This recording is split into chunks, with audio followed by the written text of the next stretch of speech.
السلام علیکم ورحمۃ اللہ وبرکاتہ۔ یہ دارالسلام اسٹوڈیو لاہور پاکستان ہے۔ دارالسلام اسٹوڈیو کی نئی پیشکش خلفائے راشدین کا پہلا حصہ، خلیفہ راشد سیدنا ابو بکر صدیق رضی اللہ عنہ۔ انبیاء کی جماعت کے بعد اس دنیا میں سب سے افضل انسان اور پہلے خلیفہ راشد سیدنا ابو بکر صدیق رضی اللہ عنہ ہیں، جو عشرہ مبشرہ میں بھی پہلے نمبر پر ہیں۔ ان کے حالات و واقعات انتہائی دلچسپ انداز میں۔ ہمارا دعویٰ ہے کہ سیدھی شروع ہوتے ہی آپ اس میں محو ہو کر رہ جائیں گے۔ جی ہاں، کچھ واقعات ایسے بھی ہوتے ہیں جن میں انسان ڈوب کر رہ جاتا ہے اور ختم ہونے تک ابھرتا نہیں۔ تو آئیے ابتدا کرتے ہیں پہلے خلیفہ راشد، خلیفہ رسول سیدنا ابو بکر صدیق رضی اللہ عنہ سے۔ پیشکش محمد طارق شاہد۔ اللہ تعالیٰ ارشاد فرماتے ہیں، والذین آمنوا باللہ ورسلہ اولئک هم الصدیقون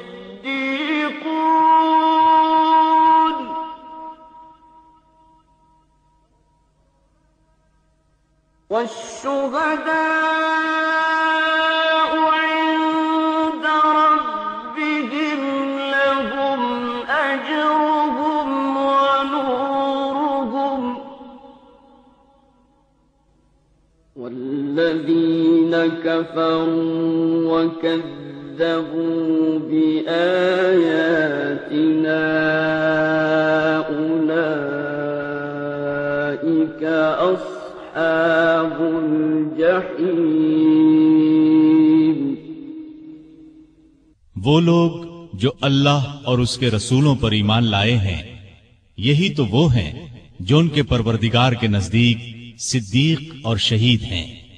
ان کے لیے اجر اور نور ہے، اور جو لوگ کفر کرتے ہیں اور ہماری آیتوں کو جھٹلاتے ہیں وہ جہنمی ہیں۔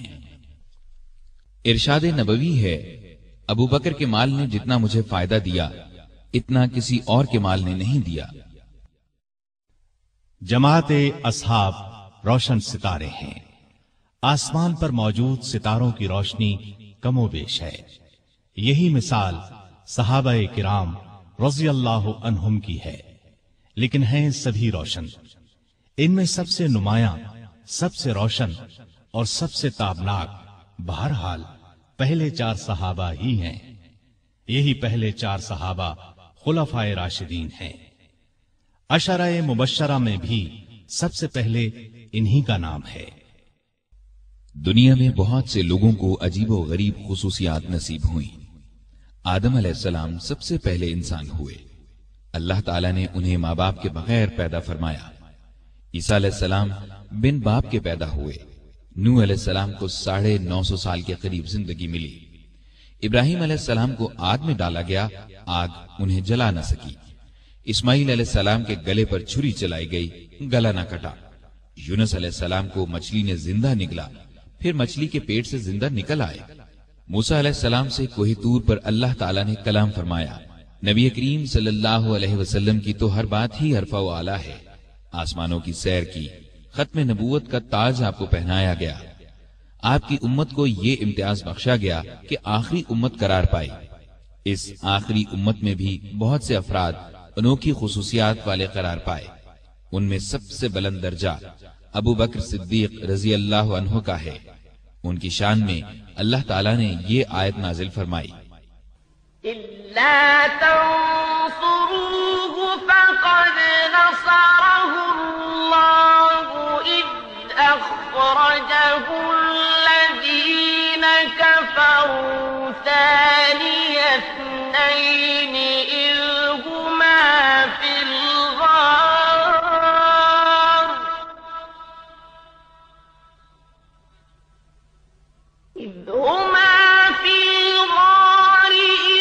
يقول لصاحبه لا تحزن إن الله معنا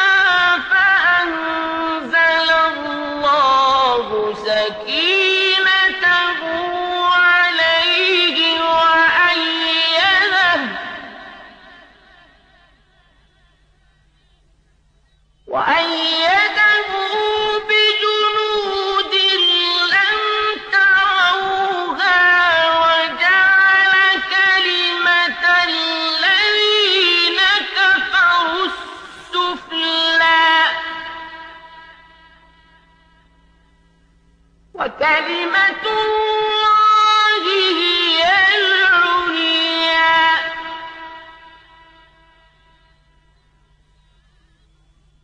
والله عزيز حكيم.